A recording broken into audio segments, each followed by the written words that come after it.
வாழ்க வளமுடன். பேராசி ஆனந்தி அன்பழகன், திருவண்ணாமலை. இன்றைக்கி நம்ம சிந்தனையாக திருமூலரின் திருமந்திர பாடலை இன்றைக்கி நம்ம எடுத்துக்கலாம். 1459 பாடலாக கொடுத்துருக்காரு. பூவினில் காந்தம் பொருந்தியவாறு போற்ற ஜீவனுக்குள்ளே சிவ மனம் பூத்தது, ஓவியம் போல் உணர்ந்தறிவாளர்க்கு நாவி அணைந்த நழுத்தறியாமே அப்படின்னு கொடுத்துருக்காரு. பூவினில் கந்தம் பொருந்தியவாறு. பூவுக்கே என்ன பெருமை அப்படின்னு பார்த்தீங்கன்னா அதில் இருக்கக்கூடிய வாசனை தான். நம்மள என்ன சொல்லுவோம், குழந்தைங்கிட்ட போயிட்டு வாசனையுள்ள மல்லி, ஜாதி மல்லி, நித்தி மல்லி இப்படி வாங்கிட்டு வரணும். வாசனை இல்லாத கனகாம்பரம் பூலாம் வாடாமல்லிலாம் வாங்கிட்டு வரக்கூடாது. இது எதுக்கு சொல்ல வராங்க அப்படின்னா, பூவுக்கோட பெருமையே அதோட வாசனை தான். அதுபோல் பொருந்தியவாறு அந்த பூவுக்கு எப்படி ஒரு வாசனை பொருந்தி இருந்து அதோட பெருமையை உலகுக்கு ஒரு நாள் வாழக்கூடிய அந்த பூவுக்கே அந்த ஒரு தன்மை அப்படின்னா, நாம் வாழ்நாள் முழுவதும் ஒவ்வொரு நாளும் பார்த்தீங்க அப்படின்னா, நாம் வாழும் பொழுது நாம் எப்படி இருக்கிறோம், நாம் மனமாக இருக்கிறோமா? மனம் என்றால் என்ன இந்த இடத்துல அப்படின்னு பார்த்தீங்கன்னா, உயிர். உடலுக்கு உயிர் இருந்தால் தான் மதிப்பு.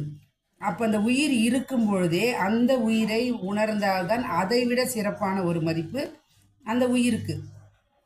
அப்போ நாம் என்ன பண்ணுறோங்க, அந்த உயிர் இருக்கக்கூடிய தன்மையை நாம் எப்படி பூவுக்குள்ளே ஒரு காந்தமாக அந்த மனம் இருக்கிறதோ அதுபோல் நமக்குள்ளே இருக்கக்கூடிய அந்த பூவின் உடலுக்கு இருக்கக்கூடிய உயிரின் தன்மையை நாம் உணர்ந்தோம் அப்படின்னா இதோட சிறப்பு வேறு எதுவுமே இல்லை. அதான் சொல்கிறார், ஜீவனுக்குள்ளே சிவ மனம் பூத்தது. நீங்கள் எப்படி ஒரு பூவுக்கு பூவுக்குள்ளே எப்படி ஒரு வாசனை சிறப்புன்னு என்பது போல் ஜீவனுக்குள்ளே சிவமனம் பூத்தது அப்படின்னா, சிவமனம் என்றால் உயிர். அந்த உயிர் நமக்குள் இருந்தாதான் நமக்கு பேர் எல்லாமே. இல்லைன்னா எப்போ இந்த பாடியை இந்த பிணத்தை எடுக்கிறாங்கன்னு தான் சொல்லுவாங்க. அப்போ உயிர் இருக்கும் பொழுதே நாம் உணர்ந்து கொண்டு வாழ்க்கையை வாழ வேண்டும். இதுக்காக தான் பூத்ததுன்றாங்க. அப்போ நம்ம உயிரை உணர்ந்துட்டோம் அப்படின்னா எதன் மூலம் உணரணும்? தியானத்தின் மூலமாக. அப்போ தியானத்தின் மூலமாக உணரும்பொழுது நாம் என்ன பண்ணுறோங்க, சிறப்பாக ஒரு பாதையை நமக்கு நாமே போட்டுக்கொள்கிறோம். அப்போ ஓவியம் போல் உணர்ந்தறிவாளருக்கு. ஓவியம் அப்படின்னா வரைஞ்சவங்களுக்கு தான் தெரியும்.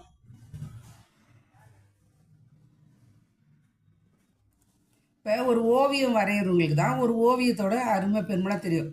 நம்ம சொல்லலாம், இந்த கலர் கொடுத்துருக்கலாம், இந்த கை இப்படி வச்சுருக்கலாம், இது பண்ணலாம். ஆனால் அவங்க எந்த அளவுக்கு உள்ளே வாங்கியிருக்கிறாங்களோ அந்த அளவுக்கு ஒருமுகப்படுத்தி அந்த ஓவியத்தை அழகாக எடுத்துகிட்டு வந்திருக்காங்க. ஓவியம் போல் உணர்ந்தறிவாளருக்கு. எப்படி அந்த ஓவியத்தை அந்த உணர்ந்தறிவாளர்களுக்காக அந்த உணர்ந்தவங்களுக்கு தான் தெரியுதோ அதுபோல் நாவி அணைந்த நழுத்தறியாமே அப்படின்னா, நாளி அப்படின்னா நான் இறைவனை உணர்ந்த இணைந்த இறைவனை உணர்ந்த அந்த நாள் தான் பார்த்தீங்க அப்படின்னா இறைவனை அடையக்கூடிய தன்மையை இறையாற்றல் நமக்கு உணர்த்தியிருக்கிறது என்பதை தான் இந்த பாடல் மூலமாக சிறப்பாக உணர்த்தியிருக்கிறார். அப்போ நம்ம உணர்ந்துட்டோம் அப்படின்னாவே நாம் இறைவனை அடைய நாம் தகுதியாக விட்டோம். ஏன்னா இறைவன் வெளியே இருக்கிறான்னு தான் நினச்சிட்டு இருந்தோம். ஆனால் அதே இறைவன் தான் எனக்குள் உயிராக அறிவாக இருக்கிறான்றது நான் நினச்சிட்ட பிறகு நான் அவரை அணைத்து கொண்டேன். நாடி அணைந்த நழுத்தறியாமை அப்படின்னா, நான் இறைவனை தேடி எங்கேயும் போக தேவையில்லை. எனக்குள் இருக்கக்கூடிய இறைநிலையை உணர்ந்து கொண்டாலே நாம் வாழ்க்கையில் சிறப்பாக வாழ இறைவன் கொடுத்த ஒரு அற்புதமான ஒரு வாய்ப்பு தியானம்.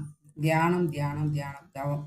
அந்த தவத்தை நாம் செய்தோம் அப்படின்னாவே சிறப்பாக வாழ இறையர்களும் குருவர்களும் நம்மளுக்கு நல்ல ஒரு கலையாக மனவளக்கலை கொடுத்துருக்குது. அதை பயன்படுத்தி கொண்டு நாமும் வாழ்வோம், நம் குடும்பம் வாழும், ஊர் உலகத்தையும் வாழ வைப்போம். நம்மளோட அனுபவத்தால் குருவர்களும் திருவர்களும் நம்ம கூடவே இருப்பாங்க. இந்த நிலையில் ஒரு அற்புதமான வாய்ப்பை வழங்கிய இறையர்களுக்கும் குருவர்களுக்கும் இதுகாலம் சேவை எடுத்த அனைத்து நல்ல அன்பு உள்ளங்களுக்கும் நன்றி நன்றி நன்றி. மீண்டும் ஒரு கவிதையோடு சந்திப்போம், சிந்திப்போம். வாழ்க வளமுடன்.